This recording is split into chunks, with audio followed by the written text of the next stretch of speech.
Hello, and welcome to the Telescope Show. We laugh, we discover God, and we totally nerd out. My name is Matthew Seipel Anderson. And I am Katie Seipel Anderson. Welcome to an outdoor edition of the Telescope Show. You can hear birds chirping and road construction going on down the street. But it's so beautiful here in Winona that we just had to be outside. It is. It's like 80 degrees out, and we have a busy day, so we thought, why not? Today on the show, we're talking about Star Wars. Star Wars Celebration just happened recently, and they released a ton of news about upcoming shows and movies. And I think the whole Star Wars fandom is pretty much going berserk right now because of what's coming down the pipeline. And we're going to talk about The Mandalorian. So this episode is kind of a big, huge Did You Know episode all about Star Wars. But I think before we get into that, Katie, what do you think about The Mandalorian right now? I think it's getting more interesting. The politics of it are kind of intriguing.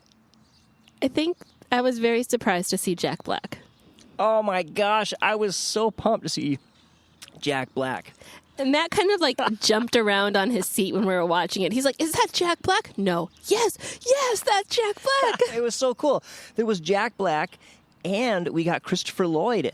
That's right. It was an epic episode. Doc Brown and the Polka King. What more could you want in Star Wars? It is kind of funny because Star Wars is or The Mandalorian is a little more on the serious side. And they've had some pretty serious episodes.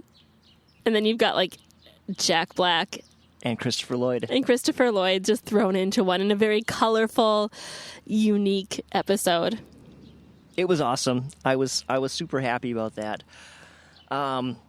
Really intrigued about how they're going to retake Mandalore. And the whole thing with Bo-Katan. You know, the thing with Bo-Katan kind of surprised me with the armorer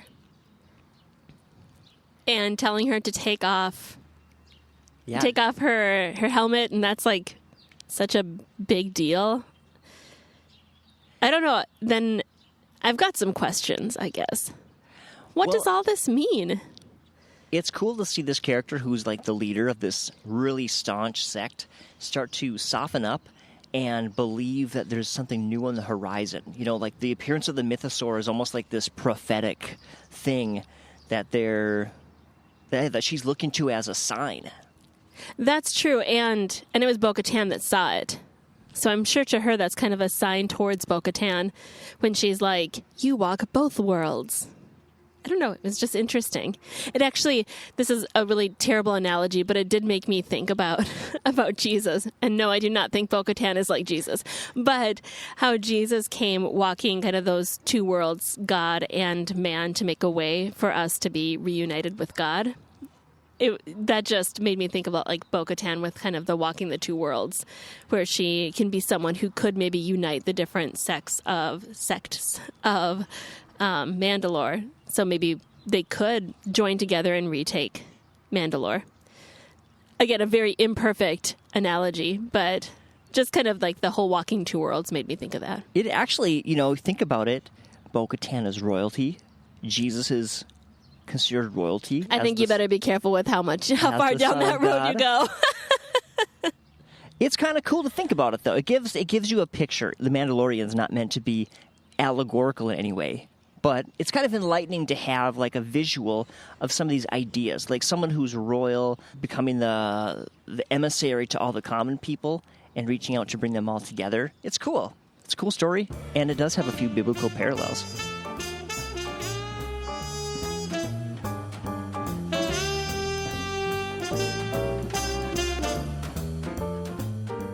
So there's a lot of really amazing new content coming. Of course, we're going to get more of The Mandalorian. I don't really know how many seasons they're going to do. If you want some of these exact details, you guys are going to have to go do your own research. But we've got a lot of good basic information. So obviously we're going to get more Mandalorian. And then we're also looking forward to the Asoka show, which is happening in the same time frame as The Mandalorian. But it's going to be a bigger scale because Ahsoka's a much more important character in the Star Wars world. Ahsoka has all this history. And so when you start having stories that involve her, it starts to pull on all these other big threads. Is the Mandalore in that at all? Definitely the Mandalorians were involved in the Star Wars Clone Wars cartoon show, which is where we first met Asoka. And so some of those storylines with Mandalore go way back to that. Oh. And it's all going to start to tie together, especially as they go back to Mandalore, and now they're bringing in Thrawn again. This is all going to culminate into a film, like a feature film. So that's Dave Filoni's movie. He's directing this movie. It's going to involve the storylines of Asoka and the Mandalorian, and it's all going to culminate probably with Thrawn. He's like the big bad in the Star Wars right now, and that's going to be really exciting.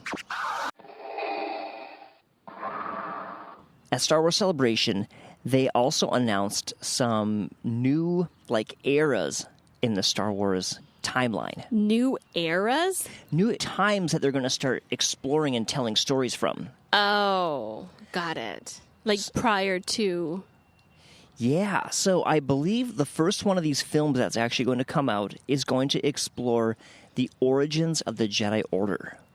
That would be an interesting one. So they're going way back. And for those of you who have been Star Wars fans for a long time, there is a super, super popular video game. And it's really old. It's called Knights of the Old Republic. And it's telling stories from, the early Jedi.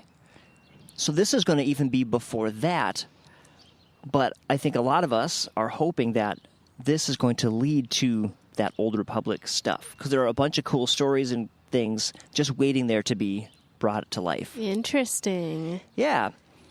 And so that's going to happen. And then they also announced that there's going to be a movie picking up from 15 years after the most recent trilogy left off. So, Rey is now the Jedi Master.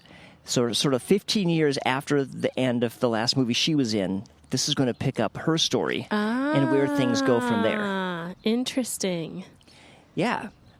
So you've got the very beginning of the timeline, right smack dab in the middle with the Asoka movie and all that kind of stuff.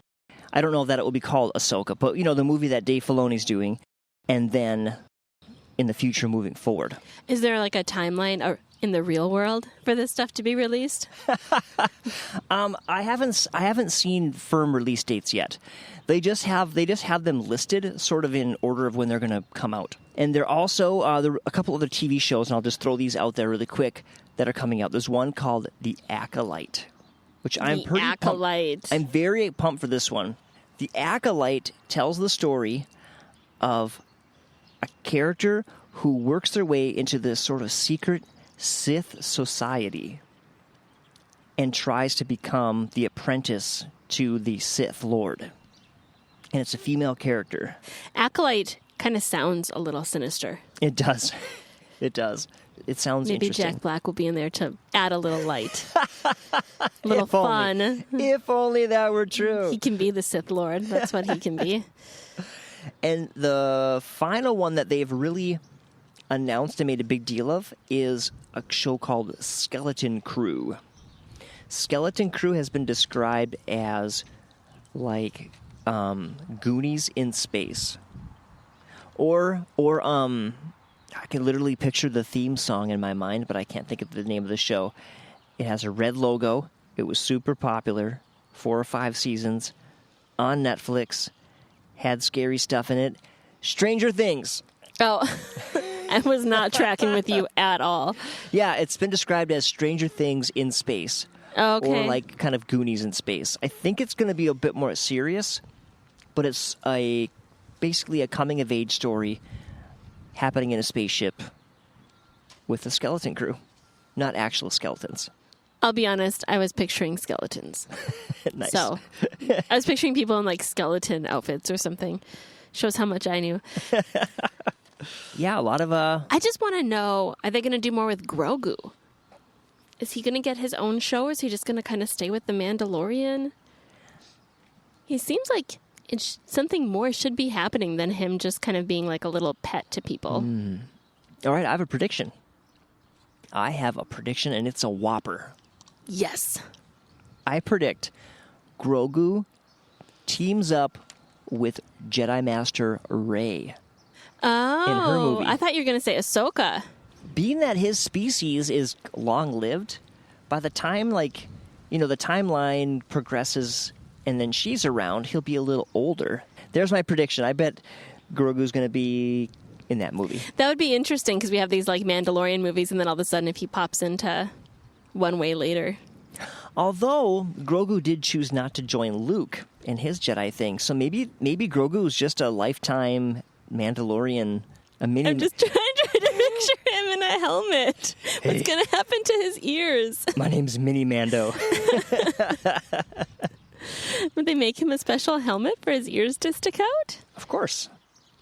Interesting. Well, time will tell. Could be a beautiful thing. Bust that groove. Well, folks, let us know what you are the most excited for. Are you excited for the origins of the Jedi film? Are you excited for Dave Filoni's film? Are you excited for Rey's film? Are you just excited for all of it? Or maybe you don't really care about any of it? So, are you saying bring it on, or are you saying keep it away? If you're listening to this podcast, you're probably at least a little excited. If you want to listen to all of our past episodes, head over to thetelescopeshow.com. You can find those. Make sure that you like and subscribe to the show, and let us know what you think, of course, about the episode.